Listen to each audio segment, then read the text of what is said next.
Hey everyone, Tim Schofield here, and we've come a long way in terms of AI assistants. We have Cortana, Microsoft, we have Siri from Apple, and also the Google Assistant. And before today, the Google Assistant was only available on Pixel devices. Now, we knew the Google Assistant was coming to the LG G6. I have my early preview unit right here, which does have Google Assistant on it. However, we didn't quite know what exactly was going on with other Android devices. Now, of course, when I mentioned Pixel devices only, that was in terms of phone. Of course, the Google Home. Hey, Google.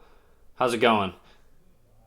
Can't complain. All right, so you'll see the Google Home has the Google Assistant as well. But I'm talking in terms of phone. Before today, the Google Pixel was the only device. Google Pixel and Google Pixel XL was the only devices with the Google Assistant. And as I mentioned, it's launching with the LG G6 and also most Android devices running Android 6.0 and higher. So Android 6.0 Marshmallow, Android 7.0 Nougat devices will be getting the Google Assistant and, of course, in future Android updates. So what that means is you get an assistant, you get an assistant, you get an assistant, you get an assistant, you get an assistant, you get the picture. Now to begin, of course, you can activate the Google Assistant with, okay, Google, I need some help.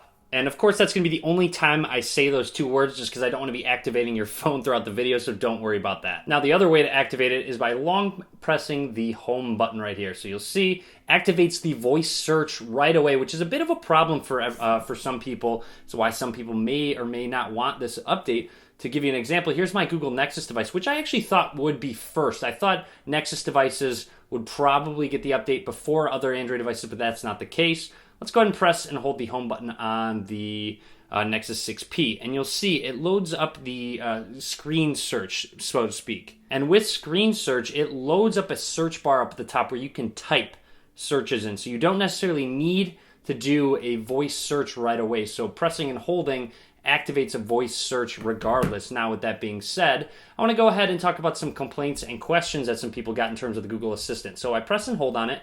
It's going to activate it, and it's going to be a voice search. However, you can swipe up to get to that screen search, or that Google Now on Tap as it was previously called. And you'll see Huawei Mate 9 is coming up because that article had said Huawei Mate 9. You can also share your screenshot that is right there, or of course reactivate that voice search. And of course you can do that voice command as I showed off earlier as well. Now the next one would be text selection, which a lot of people were curious about with the Google Assistant. So let's say I want to look up what a 1080p display is, because of course I don't know what that is. Of course in the Chrome browser it brings up this option.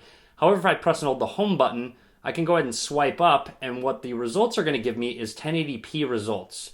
And so you'll see, of course, text selection is still going to work. You don't have to worry about that.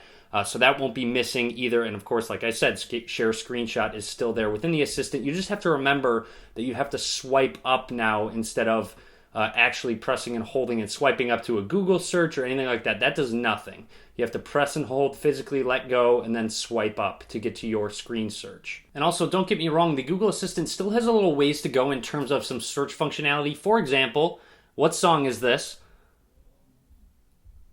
You'll see listening for music right away. Now, if I activate Google Assistant, what song is this? I can't identify songs yet. So you'll see just there's a few random quirks that come up that you wish the Google Assistant can do, but it cannot do yet. But I'm assuming they're going to add those features in the near future. But for now, expect the Android Assistant to come to your Android device in the near future, coming up pretty soon. It will be pushed. It's a server-side switch, so there's no APK for it. It will just be Google saying flip the switch and say, okay, your device is going to get it. So stay tuned for that. Hopefully you enjoyed this video. Lots more coverage to come on the G6.